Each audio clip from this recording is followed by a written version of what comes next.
गुरु भक्ति योग। गुरु की सेवा के दौरान शिष्य को बहुत ही नियमित रहना चाहिए।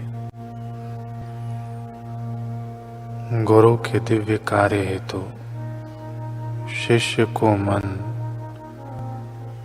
वचन और कर्म में बहुत ही पवित्र रहना चाहिए।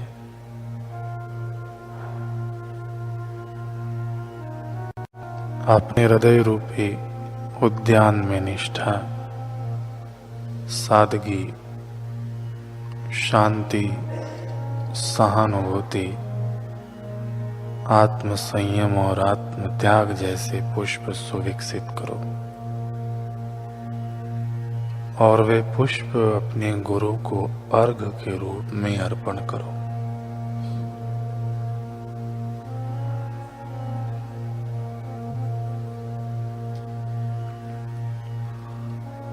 ब्रह्मनिष्ठ गुरु की कृपा से प्राप्त न हो सके ऐसा तीनों लोकों में कुछ भी नहीं है।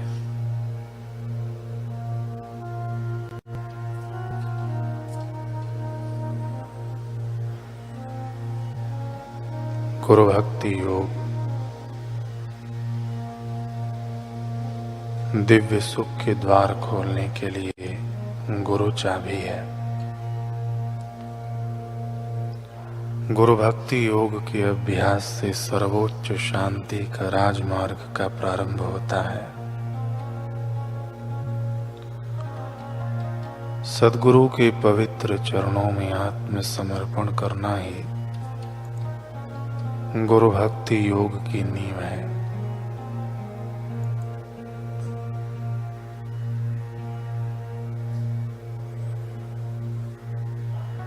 हम सुन रहे हैं गुरु का क्रोध शिष्य के लिए संजीवनी का काम करता है। इसके अंतर्गत हमें पूज्य बापू जी बता रहे हैं कि जगत में सर्वाधिक पाप काटने और आध्यात्मिक तौर पर ऊंचा उठाने वाला कोई साधन है तो वह है ब्रह्मज्ञानी महापुरुषों की डांट, मार व उनके मर्म भेदी शब्द।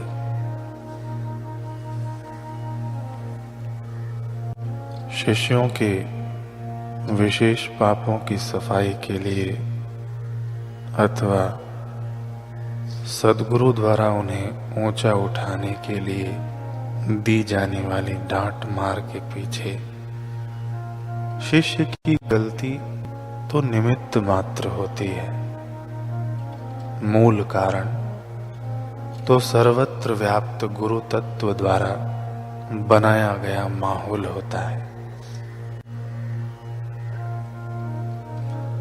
जब भी किसी ब्रह्मनिष्ठ सद्गुरु द्वारा किसी शिष्य को दी जाने वाली डांट मार अथवा मर्मभेदी शब्दों से शिष्य को मृत्यु तुल्य कष्ट हो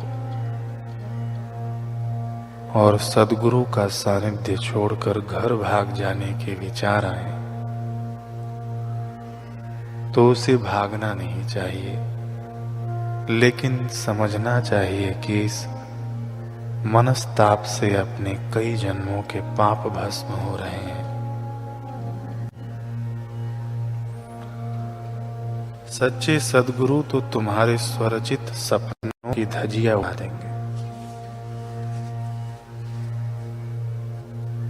सपनों को तोड़ेंगे, अपने मर्म भेदी शब्दों से तुम्हारे अंतःकरण को झकझोर देंगे। वज्र की तरह वे गिरेंगे तुम्हारे ऊपर। तुमको नया रूप देना है, नई मूर्ति बनाना है, नया जन्म देना है ना। वे तरह तरह की चोट पहुंचाएंगे, तुम्हें तरह तरह से काटेंगे,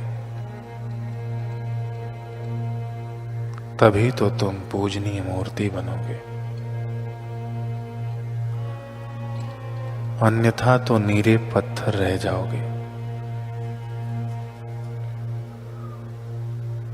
तुम पत्थर न रह जाओ, इसलिए तो तुम्हारे अहंकार को तोड़ना है,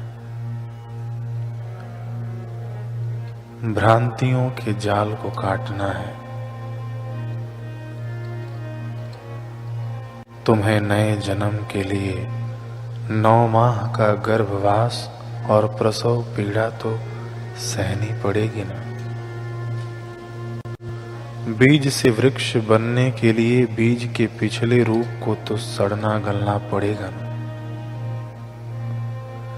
शिष्य के लिए सद्गुरु की कृपा पूर्ण क्रिया एक शल्य क्रिया के समान है।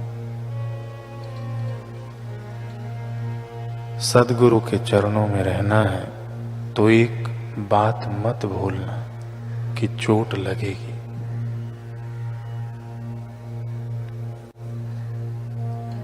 छाती फट जाएगी गुरु के शब्द बाणों से, खून भी बहेगा, घाव भी होंगे, पीड़ा भी होगी।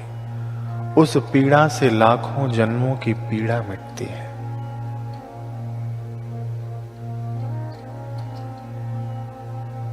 पीड़ोद्भवा सिद्धया, सिद्धियां पीड़ा से प्राप्त होती हैं। जो हमारे आत्मा के आत्मा हैं, जो सब कुछ हैं, उन्हीं की प्राप्ति रूप सिद्धि मिलेगी। लेकिन भैया याद रखना, अपने बिना किसी स्वार्थ के अपनी शल्य क्रिया द्वारा शिष्यों को दुश्मन की तरह दिखने वाले साहसी महापुरुष कभी कभी आते हैं इस धरा पर। उन्हीं के द्वारा लोगों का कल्याण होता है बड़ी भारी संख्या में। कई जन्मों के संचित पुण्यों का उदय होने पर भाग्य से अगर इतने करुणावान महापुरुष मिल जाएं तो हे मित्र, प्राण जाए तो जाए, भागना मत। कबीर जी कहते हैं, शीश दिए सद्गुरु मिले तो भी सस्ता जान, अतः कायरता मत दिखाना, भागना मत, भगोड़े मत हो जाना। अन्यथा तो क्या होगा कि पुनः पुनः आना पड़ेगा। पूछोगे कि कहाँ, तो जवाब है यहीं, इसी धरा पर। घोड़ा, गधा, कुत्ता, वृक्ष आदि बनकर पता नहीं क्या क्या बनकर आना पड़ेगा। अब तुम ही निर्णय कर लो। बहुत से साधकों को सद्गुरु के सानिध्य में रहना तब तक अच्छा लगता है जब तक वे प्रेम देते हैं, परंतु जब उनके उत्थानार्थ सद्गुरु उनका तिरस्कार करते हैं, फटकारते हैं, उनका देहाध्यास तोड़ने के लिए उन्हें विभिन्न कसौटियों में कसते हैं, तब साधक कहता है कि मैं सद्गुरु के सानिध्य में रहना तो चाहता हूं, पर क्या करूं, बड़ी परेशानी है, इतना कठोर नियंत्रण।